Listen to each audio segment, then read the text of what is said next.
Hi friends, நெய் சொட்ட சொட்ட பொங்கல் ரெடி ஆகிடுங்க.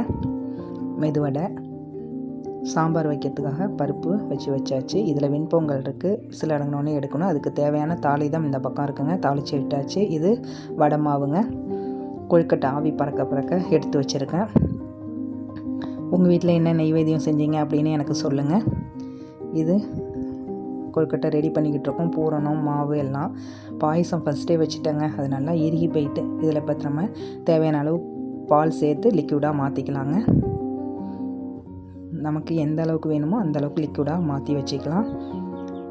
ஜீனி பத்தலைன்னா அப்புறம் சேர்த்துப்பேங்க.